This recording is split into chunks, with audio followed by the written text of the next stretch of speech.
Hi friends, welcome back to our channel. இன்னைக்கு இந்திராஸ் கிச்சனில் நம்ம என்ன பார்க்க போகிறோம்னா பனானா கேக். வாங்க வீடியோக்குள்ளே போகலாம். இப்போ கேரமல் சிரப் ரெடி பண்ணுறதுக்காக 1/2 கப் சர்க்கரை, 1.5 டேபிள் ஸ்பூன் அளவுக்கு தண்ணி ஆட் பண்ணி லோ ஃப்ளேம்லேயே வச்சு மிக்ஸ் பண்ணிட்டே இருங்க. நமக்கு ஒரு கோல்டன் ப்ரௌனிஷ் கலர் வந்தால் ஓகே. இது கட்டியாகாமல் இருக்கிறதுக்காக நம்ம கொதிக்கிற தண்ணியை ஆட் பண்ண போகிறோம்.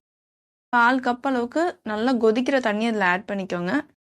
நல்லா ஒரு ப்ரௌன் கலரில் இருக்குது. நமக்கு கேரமல் சிரப் ரெடி ஆகிடுச்சு. ஸ்டவ் ஆஃப் பண்ணிவிட்டு ஒரு பவுலில் 2 வாழைப்பழம் எடுத்திருக்கோம்.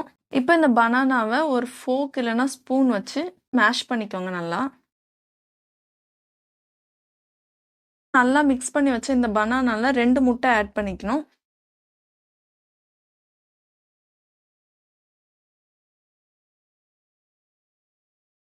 இதை நல்லா மிக்ஸ் பண்ணிட்டு 1/2 கப் எண்ணெய் ஆட் பண்ணி அதையும் நல்லா மிக்ஸ் பண்ணிக்கோங்க.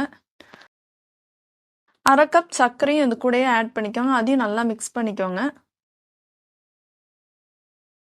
1/4 டீஸ்பூன் வெனிலா எக்ஸ்ட்ராக்ட் ஆட் பண்ணிக்கோங்க.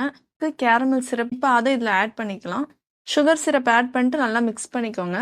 இதோட நம்ம ஃபில்டர் வச்சுட்டு 1 கப் மைதா மாவு ஆட் பண்ணிக்கோங்க. 1 teaspoon baking powder, 1/4 teaspoon baking soda add பண்ணிக்கோங்க.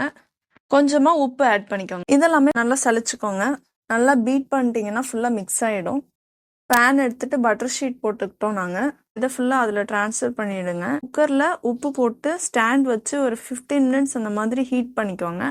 அதுக்கப்புறமா நம்ம இந்த பேனை தூக்கி அதில் வச்சுட்டோம். 35 to 40 மினிட்ஸ் நீங்கள் ஹீட் பண்ணால் போதும், லோ ஃப்ளேமில். Banana cake ready. இந்த வீடியோ உங்களுக்கு பிடிச்சதா மறக்காமல் லைக், ஷேர் அண்ட் சப்ஸ்கிரைப் பண்ணுங்கள். நீங்களும் ட்ரை பண்ணி பாருங்கள். நெக்ஸ்ட் வீடியோவில் பார்க்கலாம்.